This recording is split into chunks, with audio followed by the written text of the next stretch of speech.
Hello नमस्ते। तो आज का वीडियो रहने वाला है नए पोर्टल पे। तो क्या ब्लेसिंग है आपके लिए, क्या लेके आए और क्या हमें करना चाहिए इस समय, तो यही सब देखेंगे। ओके, और इस वीडियो में बात करेंगे, चर्चा करेंगे इस चीज़ के बारे में। और ये वीडियो मैं आज अपलोड कर रही हूँ, कल नहीं कर पाई किसी कारणवश, तो कोई बात नहीं। ये तो अभी तो पोर्टल चल रहा है ना। देखो, साल के 12 दरवाजे होते हैं, पहले ही बताया था मैंने। जब पहला दरवाज़ा खुला तभी तो इसी प्रकार से जो भी डेट ये आती हैं, ये दरवाजे होते हैं हमारी ब्लेसिंग के लिए खुले होते हैं। तो हमें इसमें कुछ ना कुछ करना पड़ता है। तो अगर हम अपने जीवन में इसको जान लेते हैं, समझ लेते हैं कि किस द्वार के खुलने पर ईश्वर के द्वारा ये द्वार खोले जाते हैं, आपकी किस्मत के पट जिनको कहते हैं ना, किस्मत के पट द्वार हमारे कब खुलेंगे, तो ये वही होते हैं साल के द्वार।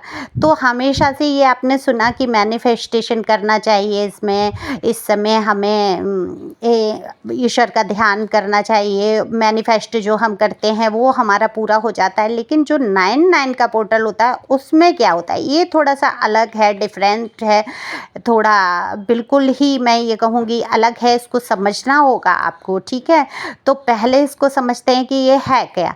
एक्चुअली जब संसार में हम आते हैं और ईश्वर से प्रार्थना करते हुए आते हैं, ईश्वर से निवेदन करते हुए आते हैं कि ईश्वर, जब मैं संसार में जाऊंगा तो केवल आपका ही भजन करूंगा और दोबारा से मैं गर्भ में ना आऊं, ये तकलीफ़, ये कष्ट मैं ना झेलूं, तो इससे मुझे मुक्त कर देना। ये वादा प्रॉमिस करके आते हैं। होता क्या है, संसार में आए, हम माया में उलझ गए, सारी चीज़ों में फंस गए, फिर हम क्या करते हैं, रोते ही रहते हैं।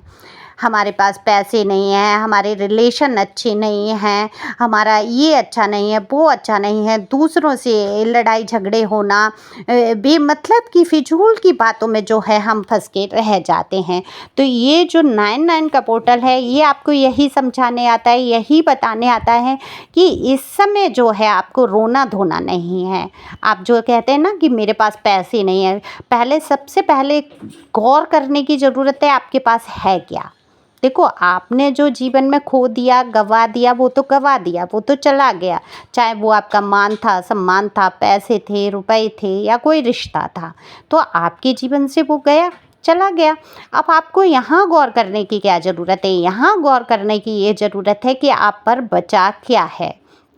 तो आपको इस टाइम पे जो टाइम फ्रेम चल रहा है, ये आज भी ये है टाइम, ऐसा नहीं है कल की डेट निकल गई तो आज नहीं है।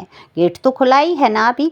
तो फिर उस गेट को जो खुला है, ईश्वर का दरवाज़ा, उस तक अपनी एनर्जी को सेंड करिए। और जो आप पर बचा है, जो कुछ भी ईश्वर ने आपको दिया है, देखो स्वस्थ शरीर दिया है आपको, अगर आप बीमार भी हैं फिर भी आपको आँख, नाक, कान, हाथ, पैर, आपको सब दे रखे हैं ईश्वर ने। तो ईश्वर का करना क्या होता है, शुक्रिया अदा करना होता है। इस टाइम ग्रेटिट्यूड, शुक्रिया ईश्वर का बहुत आपको हर चीज़ के लिए अदा करना चाहिए। खाने के लिए, पीने के लिए, रहने के लिए, पृथ्वी पे आप आए हैं तो ये ईश्वर की है, तो इसका भी शुक्रिया अदा करें। बुरी विपरीत परिस्थितियाँ आ रही हैं, उसमें भी ईश्वर की कृपा देखकर उनका शुक्रिया अदा करना है। तो ईश्वर का जितना आप शुक्रिया अदा करेंगे उतना ही आपकी उन्नति होगी। तो ये मैनिफेस्टेशन का समय नहीं है, ये ग्रेटिट्यूड का समय है, ये शुक्रिया अदा करने का समय है, ये थैंक यू, धन्यवाद, निर्वाद करने का समय है।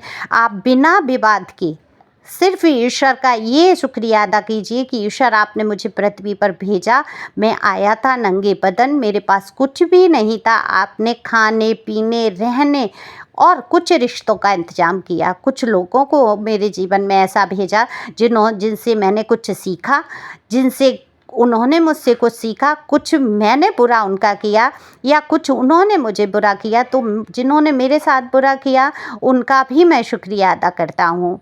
ईश्वर वो आपके ही द्वारा शायद कराया हुआ निमित्त था, मैं तो निमित्त मात्र हूँ, मैं तो सारे कार्य आपके बताए अनुसार ही कर रहा हूँ।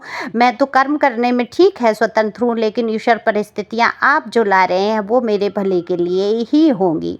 तो हर चीज़ में जो होता है ना, सैड हो जाते हैं हम, दुखी हो जाते हैं, हम सोचने लगते हैं कि हमारे ही साथ अच्छा नहीं हो रहा, सारे लोगों के साथ इतना अच्छा है, सारे लोग खुश हैं, सारे, तो दूर के ढोल सुहावने, ये बिल्कुल आप सोच दिल से निकाल दो कि सारे लोग सुखी हैं, संतुष्ट हैं। सुखी कौन है, संतुष्ट कौन है, वही संतुष्ट है जिसने जीवन की असलियत को, सत्यता को पहचान लिया। यानी कि जो आपके पास है वो समझिए बहुत है। आप जिस योग्य हैं उस योग्य ईश्वर आपको देता ही देता है। तो जब शुक्रिया अदा करते हैं, हम हर परिस्थिति में ईश्वर की ब्लेसिंग को देखते हैं, हर सिचुएशन में हर परिस्थिति भगवान को सौंप देते हैं और उनका शुक्रिया अदा करते हुए, धन्यवाद करते हुए, थैंक यू कहते हुए जब आगे बढ़ते हैं तो हमारे जीवन में बहुत सारी चीज़ें ब्लेसिंग के रूप में आती हैं। तो इस बार क्या करना है, 99 के पोर्टल में इस हफ्ते, पूरे हफ्ते आप ईश्वर का शुक्रिया अदा कीजिए। मैं तो कहूँगी सारी ज़िंदगी भी अगर हम उनका शुक्रिया अदा करें तो कम है। तो आपके जीवन में बहुत सारी ब्लेसिंग्स आने वाली हैं और जिनको कि आप झोली फैला कर बिल्कुल समेटने के लिए तैयार रहें। तो सबसे पहली ब्लेसिंग तो यही रहेगी, जो आप इच्छा कर रहे थे, मांग रहे थे इतने समय से, कहीं ना कहीं वो मांग आपकी पूरी होने वाली है।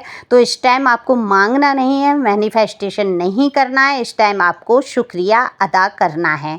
चाहे आप कितनी भी विपरीत दुख की परिस्थिति में फंसे हैं, फिर भी उसमें भी कुछ ना कुछ भलाई। आपने सुना होगा कि लोग कह देते हैं चलो इसमें भी कुछ ना कुछ भलाई होगी। बहुत बुरा होने के बाद जब ये कहते हैं तो आप समझ जाइए कि बिल्कुल ईश्वर की कृपा हर हाल में होगी ही होगी। एंजल्स आपके साथ हैं, गॉड आपके साथ हैं। और देखो, ज़्यादा कोई परेशानी लग रही है, कुछ आपको पूछना है, कोई सवाल है आपके मन में ऐसा जिसका कहीं से जवाब नहीं मिल रहा है, तो आप पर्सनल रीडिंग करा सकते हैं। पर्सनल रीडिंग के लिए ही ये नंबर दिया रहता है, जो कि डिस्क्रिप्शन में मिल जाएगा, आपको वीडियो पे मिल जाएगा। और पर्सनल रीडिंग आपको बताना चाहूँगी कि फ्री नहीं है, फीस भी कुछ इतनी ज़्यादा नहीं है कि आप पे नहीं कर सकते। देखो, तमाम खर्चे आपके जीवन के होते हैं।